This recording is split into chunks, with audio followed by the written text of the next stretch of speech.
A pessoa que caminha com Deus e não afasta de si as preocupações, nem domina as suas paixões, caminha como quem empurra um carro em costa acima. São João da Cruz.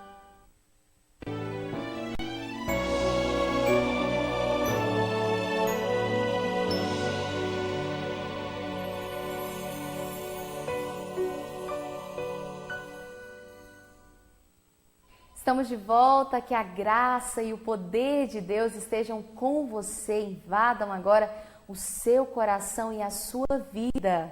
Que bom é continuar louvando a Deus com você, por você, juntos no coração de Jesus. Essa certeza, Ele é o nosso abrigo, a nossa proteção, Ele está sempre conosco, Ele está aí com você, dentro do seu coração, participando mesmo da sua vida. E nós encontramos, Vanessa, o amor de Deus plenamente, através de um pai, de uma mãe. Nós vamos agora ver um testemunho especial. Veja como que pai e mãe se dedicam a um filho por amor. E esse amor restaura a vida da nossa casa, da nossa família. Nós temos aí um testemunho lindíssimo para você ver. Você vai se emocionar. E com certeza vamos aprender a depender mais de Deus e a confiar que para Deus tudo é possível.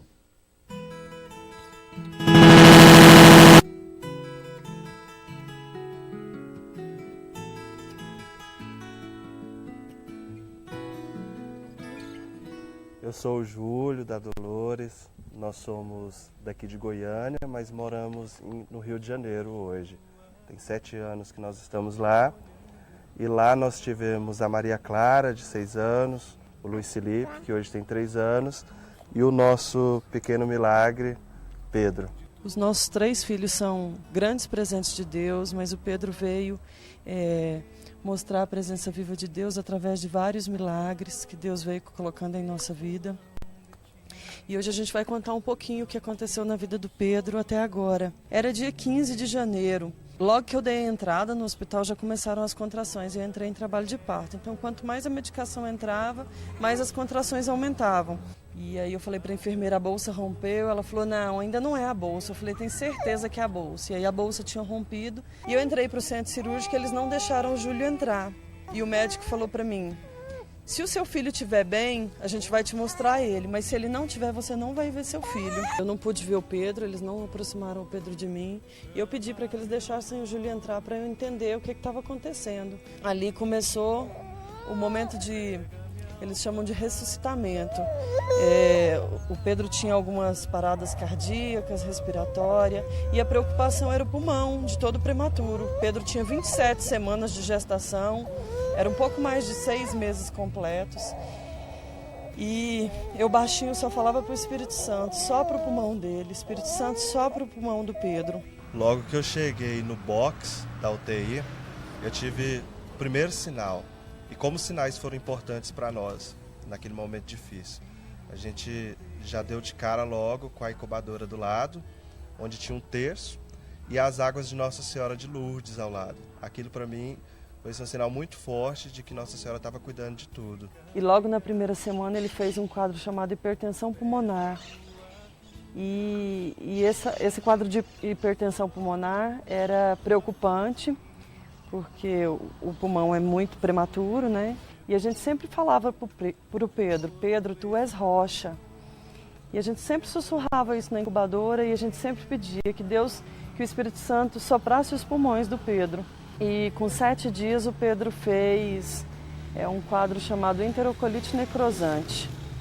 O canal arterial do prematuro nasce aberto e ou ele fecha sozinho, ou ele fecha com medicação. Existem 2 medicações que eles tentam fechar, ou fecha com cirurgia. E aí o Pedro tinha grau 1 até então. Então não podia tentar a segunda medicação. E esse canalzinho aberto começa a roubar sangue de alguns órgãos. Foi o que prejudicou o intestino do Pedro, e essa enterocolite começa a necrosar o intestino. Então ele tinha 7 centímetros de intestino necrosado e eles avisaram pra gente. Hoje o Pedro era um prematuro extremo, hoje ele é um prematuro extremo extremamente grave. E o que a medicina podia fazer até aqui a gente fez. O Pedro ficou no centro cirúrgico por 2 horas.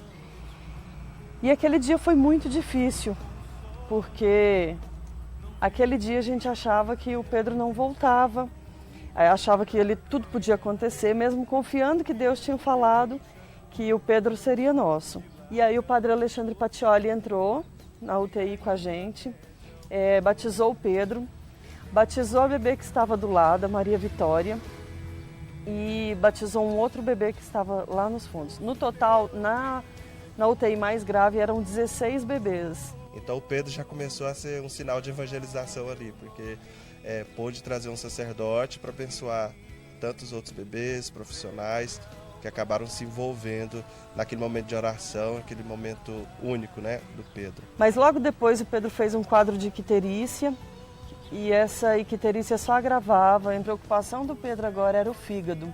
E ele conseguiu sair desse quadro de icterícia, passou, normalizou tudo, graças a Deus. E logo depois ele fez um quadro de colonização de uma bactéria hospitalar.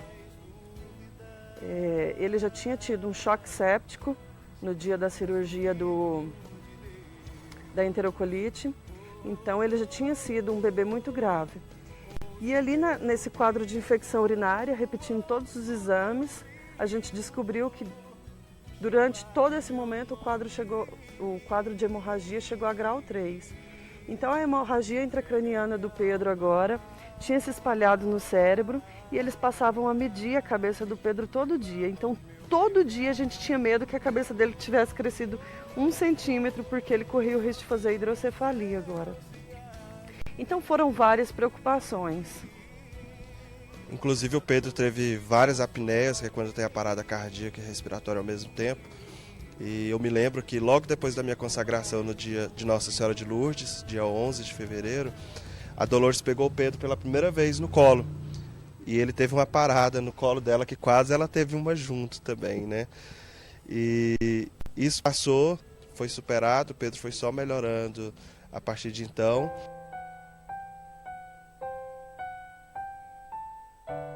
Então fizeram vários exames e descobriram que ele tinha uma bactéria que não era essa, já era outra bactéria, e tinha essa infecção por fungo também. E eles sabiam que a infecção por fungo também poderia deixar sequela. Mas Deus foi tão grande que ele tinha comprometimento de um rim de 60% e o outro de 90%. E Deus reconstituiu os 2 rins do Pedro. Quando ele ganhou alta, ele já estava com os 2 rins 100%. Até que chegaram à conclusão que ele não estava reagindo da forma como eles esperavam.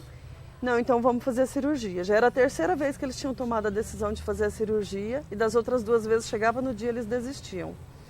Nesse dia eles falaram, não, amanhã a gente vai operar ele. E no último ecocardiograma que eles fizeram, já depois de fazer uns 30, eles chegaram à conclusão que a anatomia do coração do Pedro era diferente. Ao invés de ser o canal para a esquerda, porque a cirurgia é feita debaixo do braço, na costela normalmente, o do Pedro era para o lado direito, então tinha que abrir o tórax. E Deus foi tão bom, porque isso foi mostrado um dia antes da cirurgia. Se tivesse feito a cirurgia e descoberto isso na hora, teria que abrir na frente também.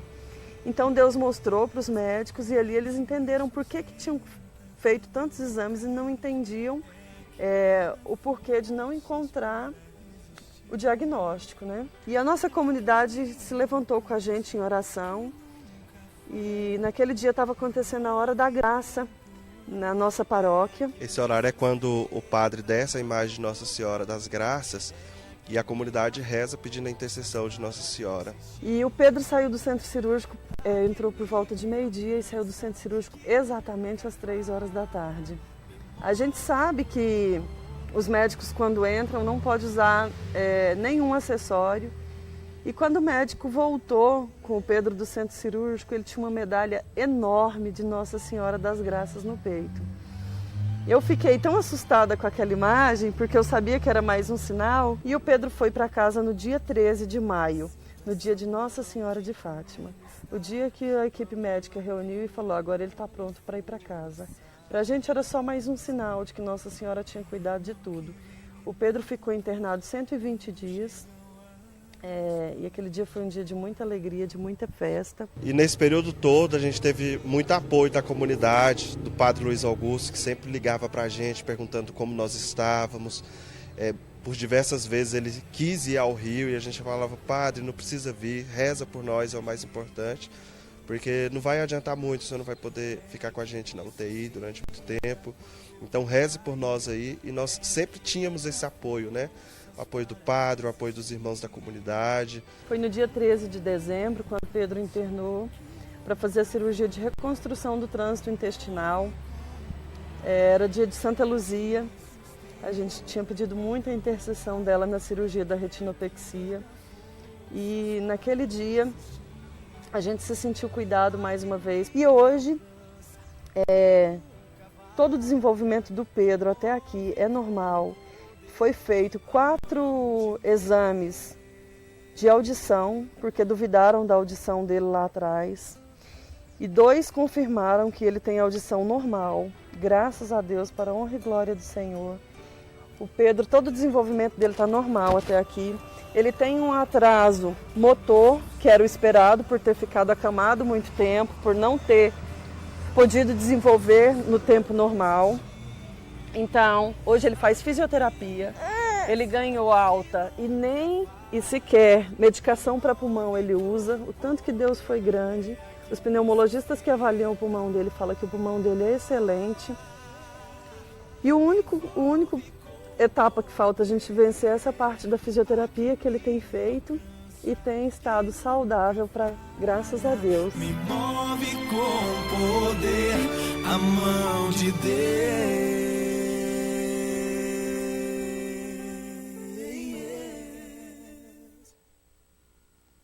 É a mão de Deus que move a nossa vida, que nos enche de emoção diante desse testemunho, dessa vitória realmente de Deus. Dolores, o Júlio, essa família linda que vive pela fé, o nosso abraço, o nosso carinho, e tantos pais que podem agora ter essa força a partir desse testemunho.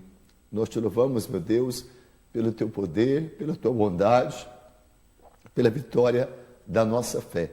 A certeza de que se cumpre em nós a tua palavra. O Senhor está sempre conosco, sempre acreditando em nós. Obrigado, meu Deus, por cuidar dessa família, de nossas famílias. Nós te louvamos, te bendizemos, em nome de Jesus. Agora nós vamos para o intervalo e vamos acolher daqui a pouco o Evangelho, a palavra que nos sustenta e que foi sustento e é sustento para a sua família, para as nossas famílias.